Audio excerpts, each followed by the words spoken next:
யாழினி ஆறுமுகம் அவர்களின் காட்டு ராஜாவும் கார்ப்பரேட் கூஜாவும் ஒரு பார்வை.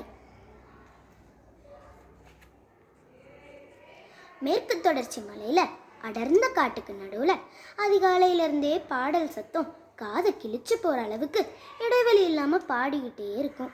ராஜாவோட குரலில் வழி நெடுக காட்டு மல்லி யாரும் அதை பார்க்கலையே அப்படின்ற பாட்டும் அனிருத்தோட இசையில் நான் ரெடி தான் வரவா என்ற பாட்டும் திரும்ப திரும்ப ஓடிக்கிட்டே இருக்கும். தோரணங்களும் கொடிகளும் 2 கிலோமீட்டர் தூரத்துக்கு அழகாக அமைஞ்சிருந்தது.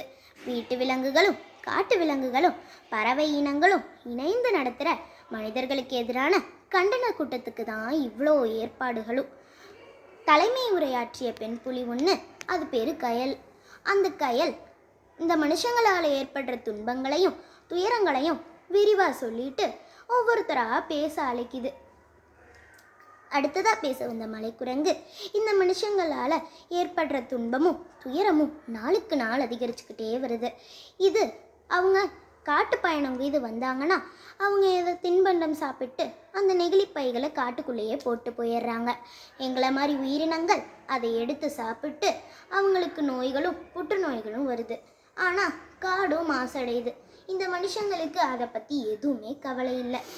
மனுஷங்களை ஒழிக்கணும்னு இந்த குரங்கு சொல்லிட்டு விடை பெறுது. அடுத்ததாக பேச வந்த மாக்னா யானை கையல் கூப்பிடுது அந்த யானையை. அந்த யானை வருது, வந்து பேசுது. மனிதர்கள் நாங்கள் இருக்கிற இடத்துக்கு நீங்கள் வர்றீங்க, நாங்கள் இருக்கிற இடத்துக்கு நீங்கள் வர்றீங்க, நீங்கள் இருக்கிற இடத்துக்கு நாங்கள் வர்றோம். அப்போ நீங்கள் இருக்கிற இடத்துக்கு நாங்கள் வந்தால் ஏன் தப்புன்னு சொல்கிறீங்க? நீங்கள் மட்டும் வரீங்கள்ல, நாங்கள் வந்தால் விளைநிலங்களை நாசம் செய்து யானை மிதிச்சு பலின்னு அபாண்டமாக பொய் சொல்கிறீங்க, குற்றமும் சுமத்துறீங்க. நாங்கள் எங்களை காப்பாற்றிக்கவும் தெரியாதனமாகவும் தானே ஒரு சில மனுஷங்களை மிதிச்சிட்றோம், வேணும்னா செய்கிறோம். காட்டுக்குள்ளேருந்து வழி தவறி வந்துட்டா எங்களோட குழந்தைங்களை ரயில் தண்டவாளத்தில் அடிபட்டு இல்லாமல் செய்கிறீங்க. அதுக்கெல்லாம் நாங்கள் என்னைக்காச்சும் கவலைப்படுறோமா? நீங்கள் காட்டுக்குள்ளே மது அருந்திட்டு போடுற கண்ணாடி பாட்டில்கள் எல்லாம் எங்கள் காலில் குத்தி ரத்தம் கொட்டி சீல் பிடிச்சு சாகிறோம். இதுக்கெல்லாம் நாங்கள் என்னைக்காவது கேட்டிருக்கோமா அப்படின்னு விரைச்சலாக பேசிட்டு பிளிரிச்சு மாக்னா யானை. அடுத்ததாக பூனைகளோட சார்பாக மெல்லினான்னு ஒரு பூனை வந்து பேசுது. அந்த பூனை என்ன சொல்லுதுன்னா, எனக்கு பால் ஊற்றி வளர்த்துவாங்க, ஆனால் அவங்க ஏதாச்சும் நல்ல நிகழ்ச்சிக்கு போகும்போது குறுக்க போயிட்டா கெட்ட சகுனம்பாங்க. ஏண்டா நீங்களே நாங்கள் ஊற்றுற கலப்பட பாலை தான் குடிச்சிக்கிட்டு இருக்கோம், அதுக்கும் உட்காரவும் முடியாமல் தூங்கவும் முடியாமல் அங்கேயும் இங்கேயும் அல்லாடிட்டு இருக்கோம். இதில் நாங்கள் குறுக்க போனால் போகிற காரியம் நடக்காதான் அப்படின்னு சொல்லி எங்களை உசுரை வாங்குவாங்க அப்படின்னு சொல்லிட்டு விடை பெறுது. காக்கா இனியான ஒரு காக்கா வந்து அது சொல்லுது, செத்துப்போன முன்னோர்களுக்கு விதவிதமாக படையல் வச்சு கூப்பிடுவாங்க.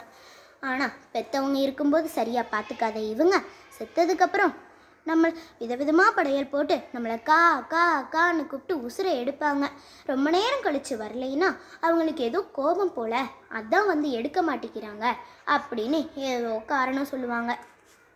இந்த மனுஷங்க இப்படி காரணம் சொல்லிட்டு மூடநம்பிக்கையெல்லாம் நம்பிட்டு இருக்காங்களே, இதுதான் இவங்களுக்கு இருக்கிற பெரிய குற்றமே அப்படின்னு சொல்லிட்டு மாடு வந்து பேசுது. அது என்ன பேசுதுன்னா, எங்களோட மடியில் ரத்தம் வர வரைக்கும் பால் கறக்குறாங்க, அதுலேயுமே கெமிக்கலை கலந்து ரொம்ப நாளைக்கு கெட்டு போகாமல் பார்த்துக்கிறாங்க. அதை குடிக்கிற இந்த மனுஷங்க பாடுதான் ரொம்ப பாவம். ஜல்லிக்கட்டு காளையன்னு பேசுது, எங்களை சில பேரை ஜல்லிக்கட்டில் கலந்துக்கிட்டு ஜெயிக்கிறதுக்காக நல்லபடியாக பார்த்து வளர்ப்பாங்க, ஆனால் நாங்கள் நினச்ச மாதிரி சுதந்திரமாக இருக்கவே முடியாது அப்படின்னு சொல்லுது. அடுத்து பள்ளிகளோட சார்பாக புவனான்னு ஒரு பள்ளி வந்து பேசுது. அது என்ன சொல்லுதுன்னா, இந்த மனுஷங்களை காப்பாற்றுற நாங்கள் இவங்களுக்கு தீங்கு விளைவிக்கக்கூடிய விஷப்பூச்சிகளையும் ஈசல்களையும் சாப்பிட்டுக்கிட்டே வரோம். ஆனால் இந்த மனுஷங்க புளியை பார்த்தா கூட பயப்பட மாட்டாங்க, எங்களை பார்த்தா அப்படி பதறுவாங்க அப்படின்னு சொல்லுது. அப்படியே சொல்லிட்டு எல்லாரும் விருட்சமாக பேசிட்டு போகிறாங்க. அதுக்கப்புறமா பச்சோந்தி வருது. நாங்கள் மண்ணில் இருந்தால் மண்ணோட வண்ணத்துக்கும், மரத்தில் இருந்தால் மரத்தோட வண்ணத்துக்கும், இலையில இருந்தால் இலையோட வண்ணத்துக்கும் மாறிடுவோம். எங்களுக்கு நிறமாறும் தன்மை தான் இருக்குது, குணமாறும் தன்மையெல்லாம் இல்லை. ஆனால் இந்த மனுஷன் இன்னொரு மனுஷனை பச்சோந்திங்கிறான். எதுக்கு அப்படி சொல்கிறான்? நிறமாறும் பச்சோந்தின்னு சொல்கிறான். எங்களை உதாரணமாக எல்லாத்துக்கும் சொல்லி திட்டுறாங்க அப்படின்னு சொல்லிட்டு விடை பெறுது. அடுத்ததா குரங்கு சொல்லிச்சுல்ல, அந்த குரங்கு வெறும் குரங்கு வந்து சொல்லுது, நாங்கள் மரத்துக்கு மரம் தாவுவோம், ஆனால் எங்களை இந்த மனுஷங்க சொல்லுவாங்க, இது அடுத்த மனுஷங்களை பேசணும்னா இவங்க சொல்லுவாங்க குரங்கு மனுஷன்னு. அதை பார்த்தா எங்களுக்கு கேவலமாக இருக்குது.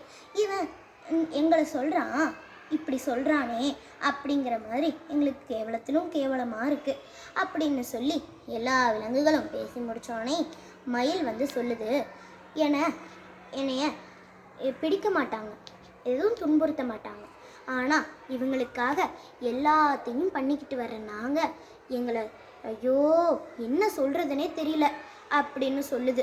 அது அப்படியே அகவுது, அப்படியே கஷ்டமாக அகவுது.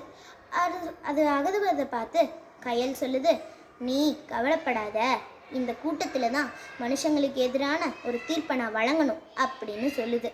அப்படியே எல்லாரும் பேசி முடிச்சோன்னே இந்த கூட்டத்தை அப்படியே நிறுத்திக்கலாம் அப்படின்னு சொல்லி எல்லாரும் நிறுத்திடுறாங்க. நன்றி.